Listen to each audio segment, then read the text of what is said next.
Bismillahirrahmanirrahim. Assalamualaikum warahmatullahi wabarakatuh. Waalaikumsalam warahmatullahi wabarakatuh.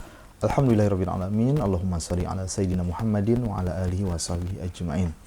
Alhamdulillah, bersyukur kepada Allah Subhanahu wa taala di kesempatan yang berbahagia ini kembali kami menyapa di Majelis Yas'alunaka Islam Solusi Kehidupan bersama Syekhuna Syekh Surahman Hidayat. Assalamualaikum warahmatullahi wabarakatuh. Assalamualaikum warahmatullahi. Kami ucapkan kepada para pemirsa yang telah menyampaikan pertanyaan dalam hal ini, yaitu mahasiswa-mahasiswi UIN Bandung yang telah menitipkan pertanyaan kepada kami, mudah-mudahan menjadi asbab ilmu kita bersama ya. Baik, langsung saja untuk pertanyaan pertama terkait sikap seorang PNS ataupun pegawai negeri sipil yang beragama Islam menolak untuk melayani warga non-muslim dengan alasan hal itu bertentangan dengan agamanya. Apakah sikap PNS tersebut dibenarkan dan apa solusi yang harus diberikan? Bismillahirrahmanirrahim. Assalamualaikum warahmatullahi wabarakatuh. Allahumma salli ala nabiyyina Muhammad wa ala alihi wa sahbihi ajma'in. Ya, sebagai PNS itu punya kewajiban berlebih ya kan. Pertama, kewajiban sebagai muslim ya. Yang kedua sebagai pegawai negeri ya kan. Nah, sebagai muslim itu ya tentu saja punya kewajiban melaksanakan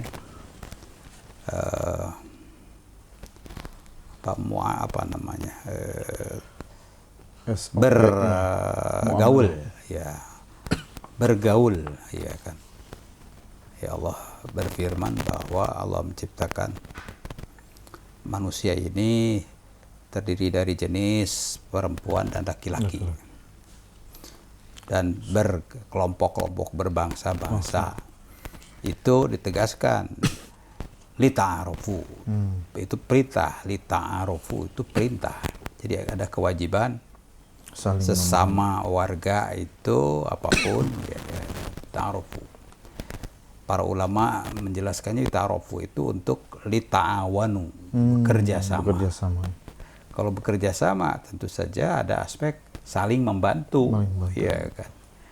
Itu sebagai warga umum, manusia, warga masyarakat. Apalagi ya dalam status PNS ya sebagai abdi pelayan. Abdi pelayan masyarakat. Tentu betul. Kewajibannya lebih kuat lagi. Iya kan? Kuat lagi. Kalau ada kasus ya, tidak seseorang menolak untuk melayani, berarti tidak sesuai kan, berarti ya? Tidak sesuai secara moral, jelas itu melanggar agama ya, secara legal melanggar ketentuan ya, undang-undang. Ya, jadi ini bisa diproses itu ya, PNS yang demikian itu ya kan.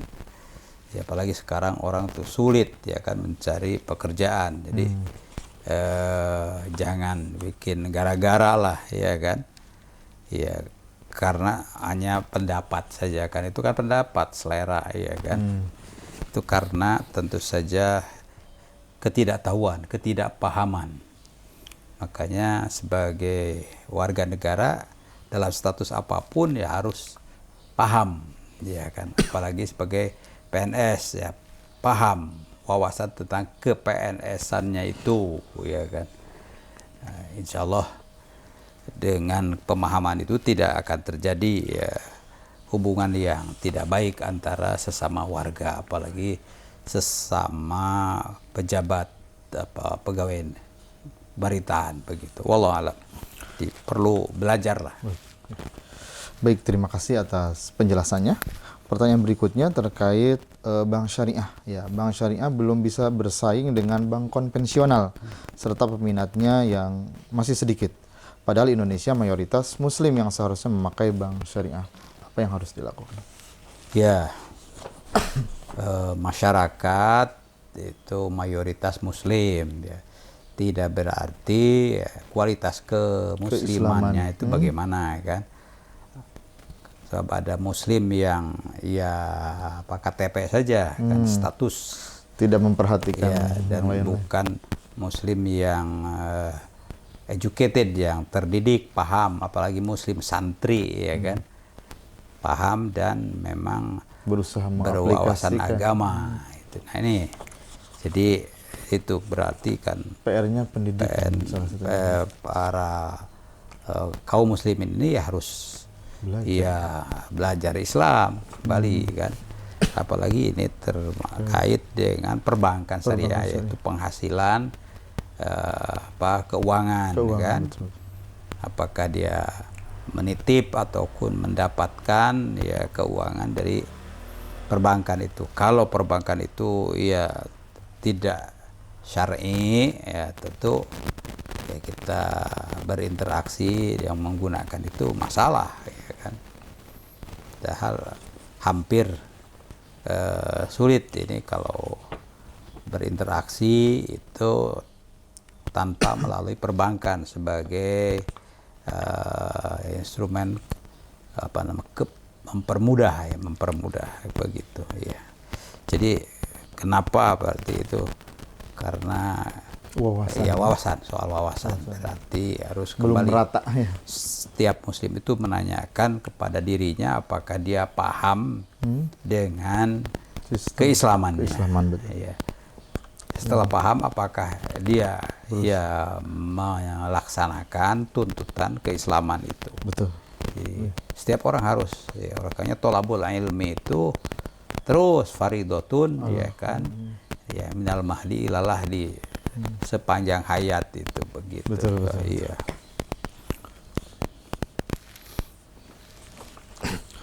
Baik, terima kasih atas pencerahannya. Ya, pertanyaan berikutnya, pengusaha kecil seringkali kesulitan mendapatkan sertifikat halal karena prosesnya lama dan biayanya mahal. Apa saja celah birokrasi yang bikin pengurusan sertifikasi halal itu menjadi ribet? Ya, apakah ada solusinya? Ya, periode 2014 ya. Ya, waktu saya masih di Komisi 8 itu ada program dari Kementerian Agama ya, melalui JPH, Jaminan Produk Halal. Jadi lembaga ini di bawah Kementerian Agama ya kan, untuk memfasilitasi itu sertifikasi halal. Jadi ada pegawai-pegawainya sudah ditentukan di tiap Kementerian Agama kabupaten itu ada, iya kan, perwakilannya. Jadi harus tahu bahwa di mana ini, tanyakan ke Kemenag kabupaten, tanyakan ini begini, tentu akan diberikan ya arahan, ya kan, cara mendaftarnya juga ya declare saja, pengakuan saja, ya kan. Jadi dipermudah dari sisi pendaftaran ya, para pengusaha pedagang juga dipermudah ya dengan deklarasi saja, tidak ada pengecekan begitu. Jadi masing-masing ya menyampaikan informasinya kepada, sampai ada pendampingan kalau nggak salah. Ada ya, pendamping halal disebutnya, pendamping halal. Jadi ini ya orang itu bermasyarakat ya perlu melek juga. Nah, ini sebagai warga masyarakat ya dia perlu melek juga ada apa kan di lingkungannya. Itu di situ mungkin ya kan kurang informasi nggak melek. Jadi harus lebih melek, mudah kan? untuk sekarang itu karena ada pendampingan, bahkan usaha kecil juga ada program menggratiskan sertifikasi halal untuk 1 juta ya pendaftar. Iya, cukup masif waktu belakang-belakang itu. Ya, lagi-lagi kan ini harus melek, begitu kan. Jadilah seorang warga negara itu yang melek. Apa keperluannya? Tanya. Ya, tentu saja di lingkungannya ada RT RW, ya kan. Ada juga orang-orang yang berpendidikan, begitu, tanya, ya kan. Demikian jadi. Baik, terima kasih atas penjelasannya. Ya, pertanyaan berikutnya terkait program bantuan sosial. Ya. Tapi banyak yang salah sasaran karena pejabat lebih utamakan kenalannya. Padahal standar regulasi mengenai orang yang mendapatkan baksos itu pasti sudah ada. Namun, hal di atas tadi juga tidak jarang terjadi. Maka langkah apa yang harus dilakukan? Hal konkret. Ya, ini soal mental ya. Mental tentu saja pejabat, ya kan.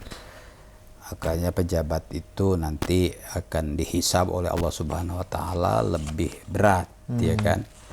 Ya, sebagai warga biasa itu kan apakah melek ya halal haram termasuk melek aturan, ya kan?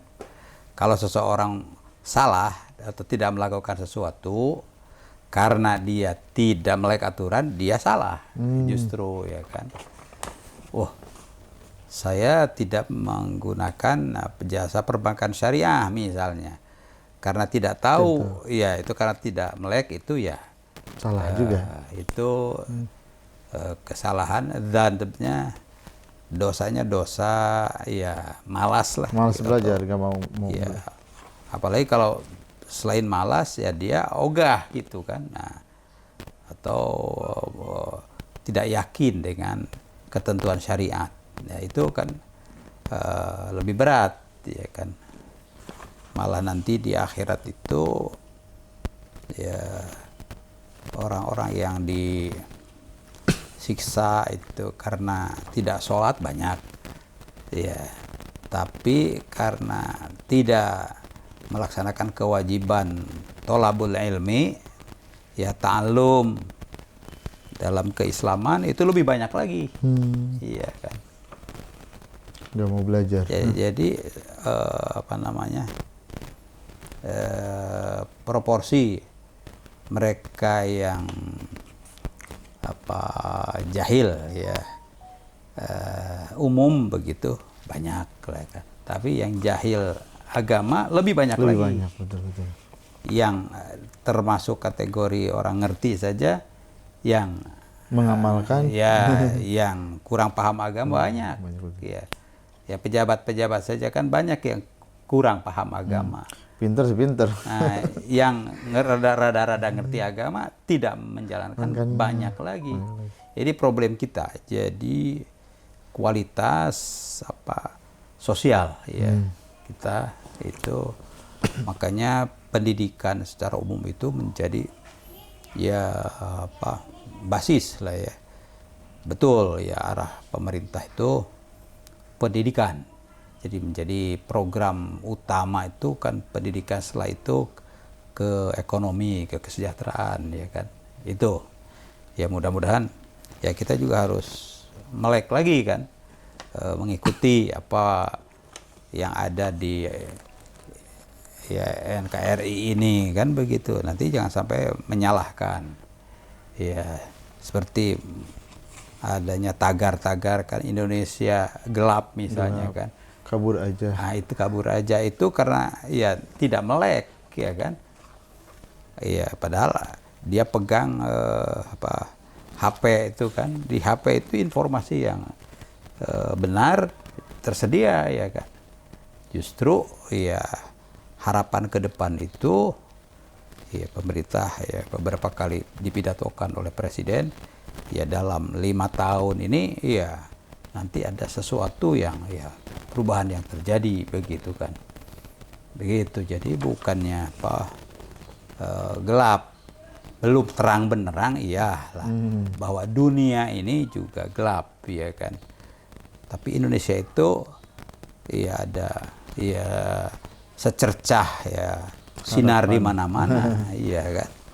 Ya keunggulan hal-hal yang wajib disyukuri ya, sebagai warga Indonesia itu banyak, ya kan. Apakah geografisnya, demografisnya, ataupun hasil ya apa Alam. apa Kekayaan alam. ya tuh masya Allah. Bahkan ya negara-negara lain itu sangat iri kan dengan ya Indonesia. Ya sekarang beberapa negara tetangga itu ya iri. Ya kalau saja Indonesia tidak mensuplai, mengekspor ya hasil pertaniannya itu mereka akan kesulitan, termasuk minerba dan lain-lain itulah Indonesia. Jadi ya ini harapan itu masya Allah ya orang kurang bersyukur itu karena ya itulah kurang tahu ya kan. Oleh karenanya sumber informasi itu diakses, jangan yang apa saja kan yang tidak bermanfaat bahkan itu kan diakses dari HP-HP itu kan, bahkan yang mungkin yang nilai-nilai secara nilai-nilai moralnya juga rusak ya kan. Justru menjadi banyak informasi yang ya membodohi dan kemudian merusak ya nilai moral itu. Wallahu alam. Baik, terima kasih atas pencerahannya. Pertanyaan berikutnya terkait musyawarah kan penting di Islam, tapi kadang keputusan birokrasi malah cuma diambil sama 1-2 orang. Contohnya kayak pemerintah ingin membangun proyek besar, tapi hanya meminta masukan dari beberapa warga setempat yang berakhir menjadi masalah sosial yang kompleks. Gimana cara pemerintah bisa mendorong untuk mengambil keputusan yang lebih kolektif? Itu lebih-lebih ya sebagai pegawai masyarakat, pegawai pemerintah itu harus tahu posisi ya kan, apa posisinya, lalu harus tahu apa keharusannya ya gitu kan.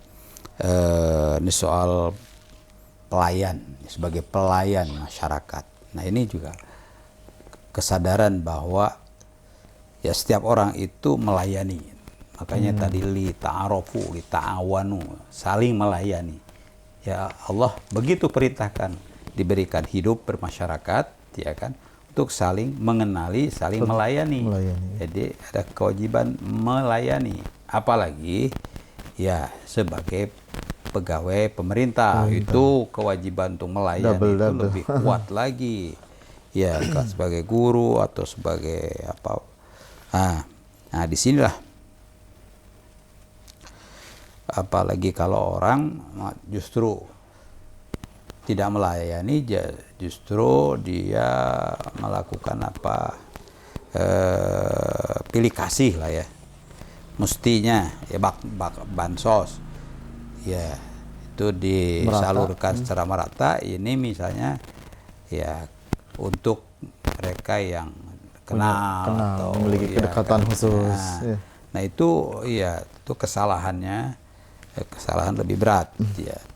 Selain itu ada kasus-kasus ya ditemukan itu penyalahgunaan bansos, akhirnya kan berujung dengan ya dikasuskan ya kan. Iya, jadi lagi-lagi soal kesadaran sebagai warga masyarakat itu kewajiban ya dari Allah, dari Maha Pencipta. Kewajiban sebagai warga negara apalagi pejabat ini itu harus ya ditekankan. Dalam Islam itu ada istilah sabda Nabi SAW, man ghasyana falaysa minna. Siapa yang ghish itu melakukan sesuatu hak orang lain tidak ditunaikan atau ditipu, dimanipulir, maka orang itu laisa minna, tidak diakui sebagai umat kami, kata Rasulullah SAW. Nah itu kan cilaka ya kan. Ya kita mengharapkan syafaat Nabi ya, lalu bahkan diusir, bukan umat kami karena kamu memanipulir ya kan hak saudaramu ya kan. Ya itulah ghish atau ghash ya, manipulasi ya, atau tidak melakukan hak orang lain itu kan ya, sebagai pelayan tidak melayani itu kan. Atau yang bukan haknya malah didahulukan, yang haknya tidak dilayani. Itu ya itu falaisa minna, itu ya ditolak sebagai umat Rasul sallallahu alaihi wasallam. Wallah, ya billah.